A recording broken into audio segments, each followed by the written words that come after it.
Hey everybody, it's Bridget from Dark Fairy Tales, and today I'm going to do Bookstagram tips and tricks video number 2. Today I figured I would answer some of the most commonly asked questions I get.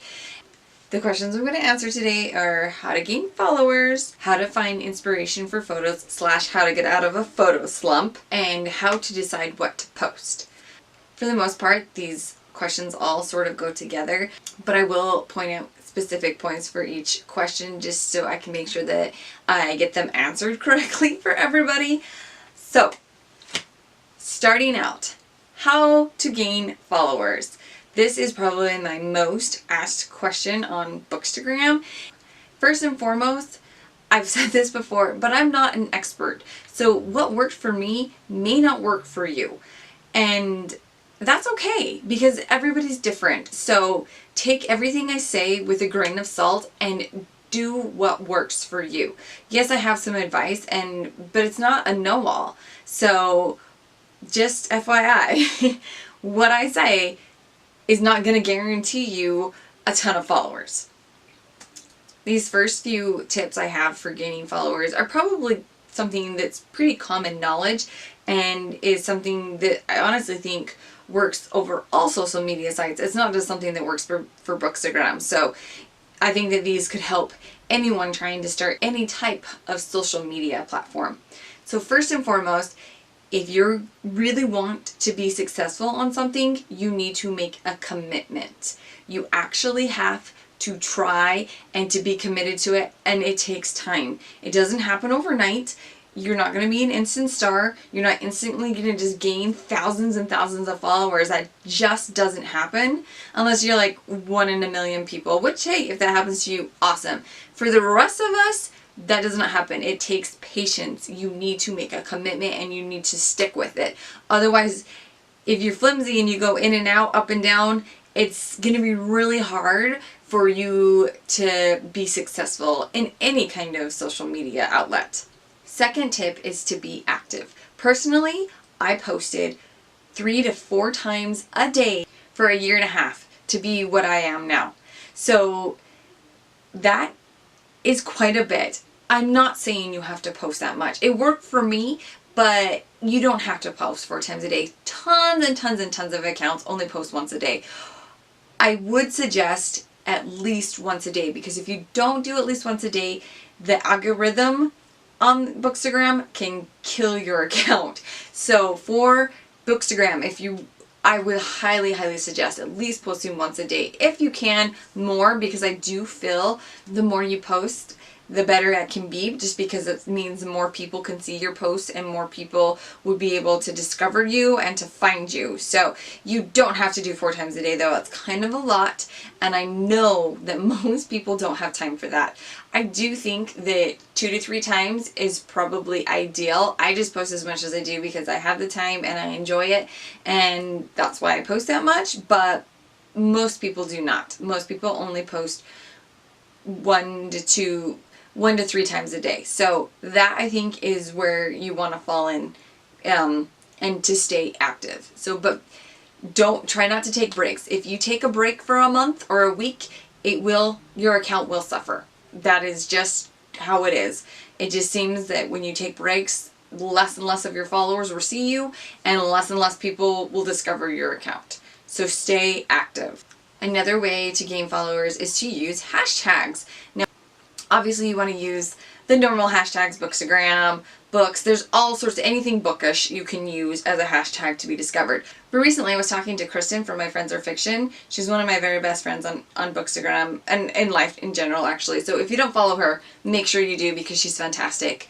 But we were talking about hashtags and just how to make your account grow, and she suggested that you actually start tagging outside of the Bookstagram community, which I was like, oh my gosh, that is brilliant, because a lot of my pictures will work for style. For anything I'm in the picture and anything I'm wearing cute, I can tag style, I can tag fashion, I can tag anything to do with that. If I do a shelfie picture, I can tag library, I can tag home decor, decorations, anything that has to do with that, what I'm actually picturing. I would not suggest just putting random hashtags and your picture has nothing to do with the hashtag, because I think that is kind of tacky. But all these other hashtags that actually work for the picture, it's perfect, because then you're going to be hitting an entire other audience outside of the Bookstagram community, which that just gains you more and more followers right there. So hashtag, hashtag, hashtag. I know that sounds annoying, but use the hashtags. And one tip I would say with using your hashtags is you should put them in the captions, not in the comments, because if you put them in the comments, sometimes, because Instagram can be stupid, it will not show your post in that hashtag. So make sure that you put it in the actual caption, just at the bottom. You can put like little dots and you can put it at the bottom. When trying to be active, and if you do try to post more than once a day, I cannot stress enough how important quality is over quantity. But this goes for everything in social media.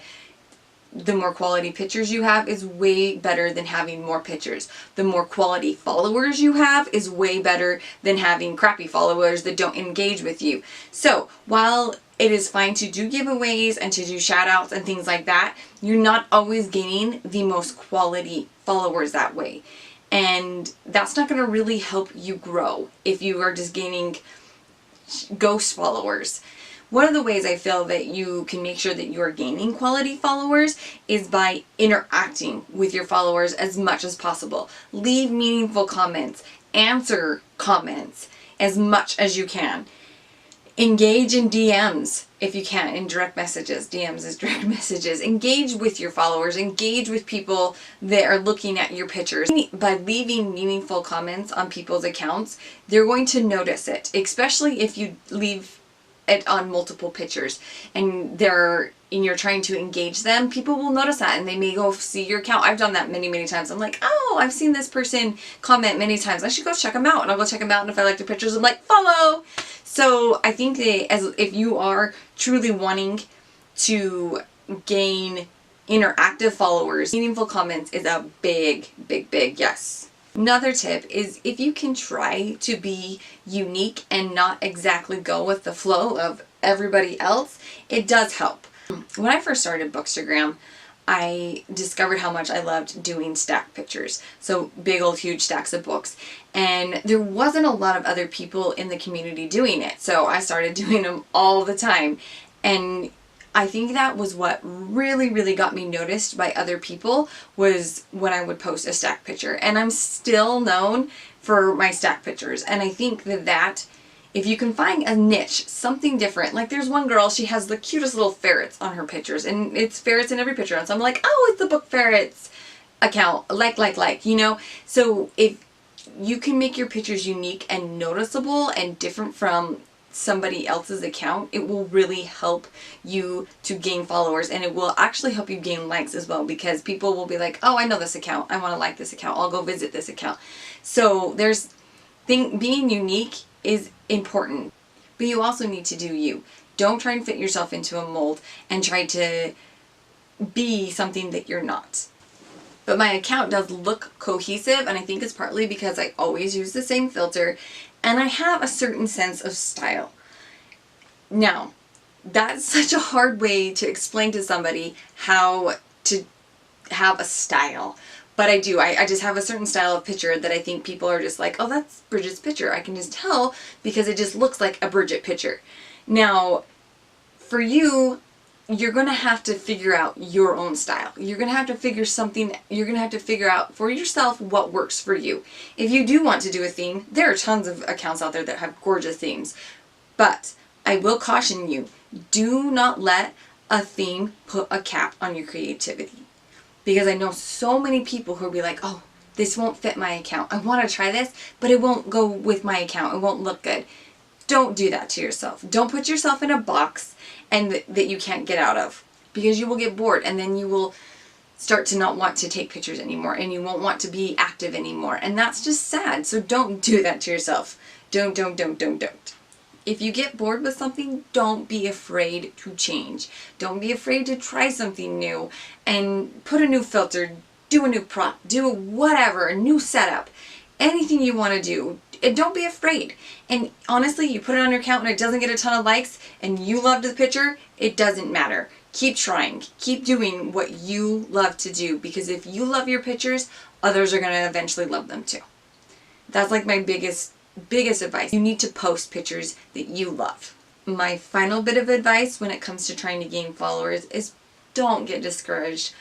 There are some days where it's like, oh, my pictures didn't get enough likes. Ugh, I didn't gain any followers. I think it's just a total natural human instinct to degrade ourselves and to put ourselves down, and you should never do that, especially with something that's a creative outlet like Bookstagram. It's supposed to bring you joy. When you let the negative parts get you down, then you're not enjoying it anymore. That's not what the community's for, and I know that's not easy, because even me, who has actually a decent following on Instagram, I will still get down about certain pictures not getting enough likes or not getting any followers. I will. I try not to, and I need to take my own advice more often, but even me, and FYI, everyone struggles with this.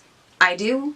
I know lots of the other big accounts do. Pretty much everyone struggles with this as well. So don't feel alone when you think that way. But just don't get discouraged. And don't give up, because honestly, it really is worth it. And it's so much fun. And it's such a great community to be in. On to question number 2. How to find inspiration and get out of photo slumps. My number one thing I have found that will get me out of a photo slump or give me inspiration is to find a new prop. I love, and if you watch my first video, you'll find that lots of you can find props in your house. And that's what I will do majority of the time. I will walk around my house and I will look at all my home decor or all my random stuff I have around the house and be like, that would look good in pictures. I will take that down, and I will end up taking an entire new photo shoot and having all these brand new pictures, and my inspiration will just blossom. And that is like the easiest way I feel to get out of a slump or to get inspiration. Another way to find inspiration, of course, is to check out your favorite Instagram accounts. Some of my favorite accounts are, I'll tag them all here, My Friends Are Fiction, Eden Hammond, C-Book Addiction. They are all some of my favorite accounts, and I find a lot of inspiration from them, and some of the setups they will. And I will do a similar setup, but with my flair. Whenever you do that, it is very courteous of you to tag the person you got the inspiration from. So just FYI, it kind of you can step on some toes if you don't at least give credit to where you found that inspiration. To go along with new props, you can also try new backgrounds or new setups. I personally love to do all different types of setups. I do stand-up ones, I do flat lays, I do shelfies, I do with me within them, I do nature pictures, I've done it all. And I love that because I change it up so much that I don't tend to get bored with my feed. And that is something that works for me. I know that doesn't work for everybody, because most people don't like to probably do as much variety as I do, but I just love that because then I don't get bored. And it makes it easy for me to find inspiration and when I'm changing things up all the time. Another great thing I think to find inspiration is the book photo challenge. The good thing about photo challenges is that you can discover other people who are at the same level as you, and that is an easy way to connect and to possibly make a friendship, which is really the entire point of being in the community, is to make friends. I have made some of my best friends like basically my entire life in the community. I talk to them every single day, and they're a huge part of my life, and I cannot express to you enough how important that has been to me and how much it means to me, and that is what the community can give to you too, so don't miss out on that. That kind of leads right into the final question, which is how to decide what to post. The Bookstagram photo challenges also obviously are going to help you decide what you should post each day if you're going to participate in the challenge. Another thing that I do is I actually make a plan. I have a planner and I write down in my book every day what I'm wanting to feature for that day. Whether it's a rep thing I want to feature or a certain book I want to feature, I will write it all down in my planner. Now I don't always stick to my planner, but I have it there in case I need some help deciding what to post, because I'm a really indecisive person, so having it written down really helps me, and it keeps me more organized too, so I really like that. I also try to take a lot of pictures ahead, so I have a lot in my saved buckets in case I don't have time to take pictures that day, and that way I can just go through my saved box and be like, oh, I want to post this today, or this looks fun, let's try this, and see if it, and sometimes it'll even fit for a photo challenge or for a rep gig or whatever I need to do for that day, so I'd like to have a lot of pictures planned ahead if I can. And then finally, go with your mood. Go with what you're feeling like posting. If you want to post 5 million stacks, post 5 million stacks. If you want to do a flat lay, if you want to post a rep gig, whatever it is, just go with what you're feeling. Because that's usually, whatever you're in the mood for, that's usually what's best to post. Hopefully this was helpful for some of you. I'm kind of long-winded, sorry about that, but I had a lot of information I wanted to go over. I am going to probably do another video where I answer some other commonly asked questions, but I'm planning for my next video to do a spiral tutorial because so many people really love my spirals, and I get asked all the time how I do them because they're kind of difficult to do if you don't know how. So I think that it would be fun to do a tutorial, and I've been promising people for months that I would do this. For my next tips and tricks video, there will be a spiral tutorial. So make sure to keep your eye out for that. Thanks for watching.